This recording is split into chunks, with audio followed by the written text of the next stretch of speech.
Hi, எல்லோரும் நல்லா இருக்கீங்களா? எப்படி இருக்கீங்க? எங்கள் வீட்டு அடுப்பை பாருங்கள்.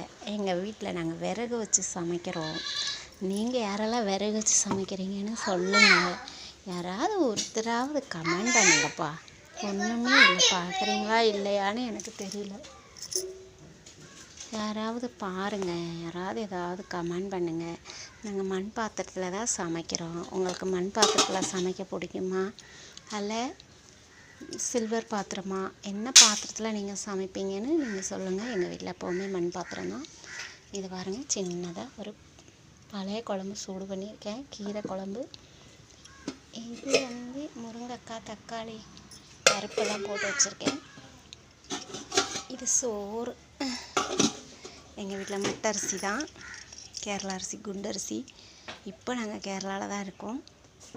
இது சுடுதண்ணி வைக்கிற பாத்திரம். அதுக்கு மட்டும்தான் நான் இந்த மாதிரி பாத்திரம் எடுப்பேன். இல்லைன்னா எங்கள் வீட்டில் எல்லாமே இது மாதிரி விறகு தான், விறகு அடுப்பு தான். அடுப்பு நல்லா இருக்கா? எப்படி இருக்குது கொஞ்சம் சொல்லுங்கள் பார்க்கலாம். இந்த வீட்டில் எங்கள் வீட்டோட லொக்கேஷன் பார்த்துருக்கீங்களா? ரொம்ப பயமாக இருக்குங்க. இதை பாருங்களேன், எல்லாம் இடிஞ்சு விழுந்துருக்கும். இவ்வளோ ஹைட்டு இடிஞ்சு விழுந்துருக்கு. ஆனாலும் எனக்கு இந்த சந்துக்குள்ளே தான் நாங்கள் வெளியே போகணும். ஏதாவது விறகு அல்ல ஏதாவது சிக்கன் குழம்புக்கு மீன் ஏதாவது வாங்கிட்டு வந்தால் இந்த சந்து வழியாக போகணும். இது முன்னாடி போகிற வழி, இந்த வழியில் தான் போகணும். நீ பாருங்கள் எவ்வளோ டேமேஜ் இருக்குன்னு. இது ஏற்கனவே இடிஞ்சு விழுற மாதிரி தான் இருக்குது. இந்த கல்லெல்லாம் விழுந்துருச்சு. இந்த மாதிரி தான் இருக்குது.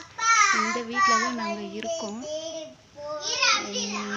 என்ன சொல்கிறது, உங்களுக்கு இந்த மாதிரியெல்லாம் நீங்கள் பார்த்துருக்கீங்கன்னா நீங்கள் எனக்கு சொல்லுங்கள், சரியா?